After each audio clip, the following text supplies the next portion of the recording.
Welcome to my channel. Battle of Trafalgar. The Battle of Trafalgar was a naval engagement that took place on the 21st of October 1805 between the British Royal Navy and the combined fleets of the French and Spanish navies during the War of the Third Coalition, August-December 1805. Of the Napoleonic Wars, the French and Spanish ships cooperated to seize command of the English Channel and grant the Grande Armée safe passage as part of Napoleon's plans to invade the United Kingdom. The Allied fleet left the port of Cadiz in southern Spain on October 18, 1805, under the direction of French Admiral Pierre-Charles Villeneuve. Villeneuve was given the order to depart Cadiz and land troops in Naples at the end of September 1805 in order to aid the French campaign in southern Italy. His fleet snuck out of Cadiz on October 19 and 20, expecting to enter the Mediterranean Sea without engaging in combat. On October 21, Nelson captured him off Cape Trafalgar. In the pell-mell engagement, the majority of Nelson's squadron burst through and destroyed Villeneuve's defenses.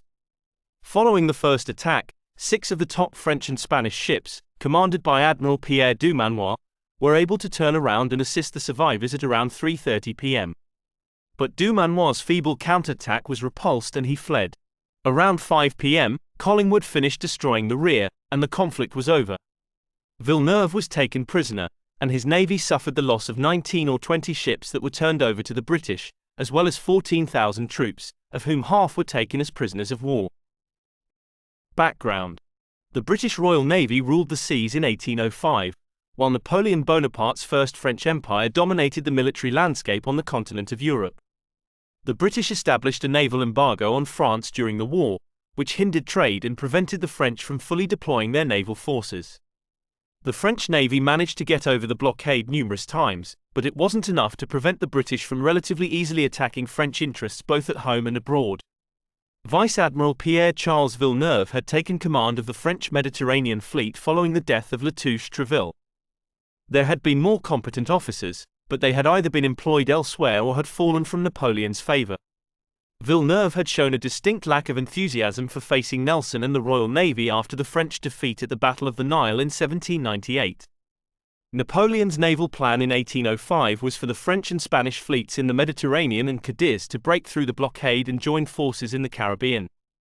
They would then return, assist the fleet in Brest to emerge from the blockade, and together clear the English Channel of Royal Navy ships, ensuring a safe passage for the invasion barges. Pursuit of Villeneuve. Vice Admiral Lord Nelson was in charge of the British Navy around Toulon at the start of 1805. Nelson established a lax blockade in the hopes of drawing the French out for a great engagement, in contrast to William Cornwallis, who maintained a close blockade off Brest with the Channel Fleet, saying, "To be able to get at the enemy you must let them come out to you, if you cannot get at them."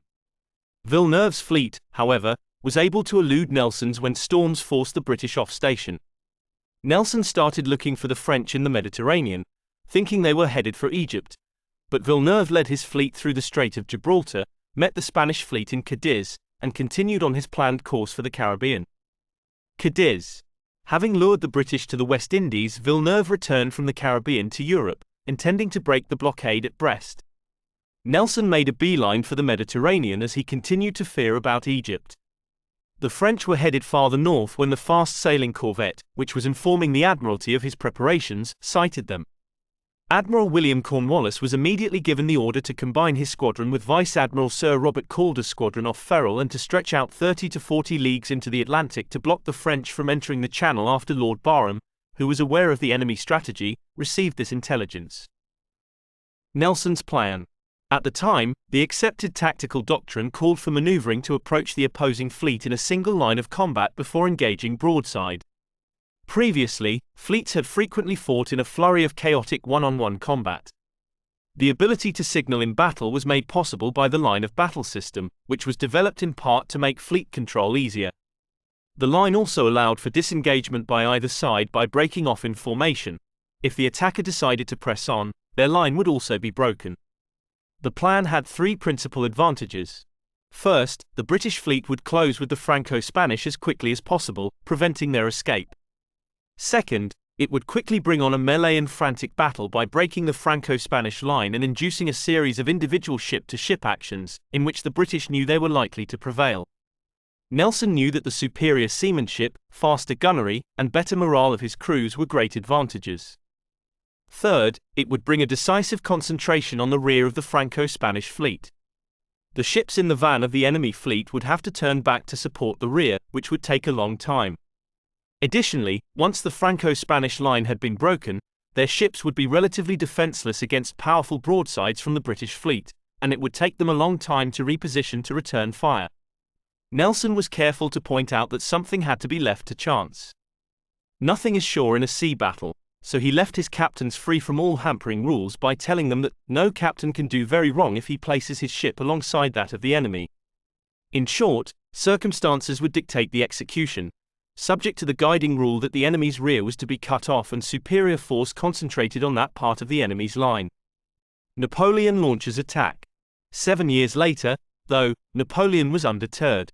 He got his then ally, Spain, to contribute ships to his effort, and then ordered the 3 French squadrons in Brest, Toulon and other ports to break out of a British. Aftermath. In the immediate aftermath of the war, Austria was hit the hardest. It was forced to cede Venice to Napoleon's Kingdom of Italy, as well as various German territories to Napoleon's allies of Bavaria and Württemberg, both of which were elevated to the rank of kingdoms. Emperor Francis was forced to recognize Napoleon as King of Italy, Joseph Bonaparte was confirmed as King of Naples, and another of Napoleon's brothers, Louis Bonaparte, was made King of Holland. In July 1806, Napoleon established the Confederation of the Rhine, a league of German states under the protection of the French Emperor that included Bavaria, Württemberg, Baden, Hesse-Darmstadt, and several other principalities. These states were required to exit the Holy Roman Empire and provide a combined 63,000 men to Napoleon's armies. In December 1805, upon learning of Napoleon's triumph at Austerlitz, Prime Minister William Pitt pointed to a map of Europe hanging on his cabinet wall. After Napoleon's final defeat, who also had fought in the battle and was praised by Nelson for his bravery, took over for the slain admiral, and ultimately also became commander-in-chief of the Mediterranean fleet before his death in 1810.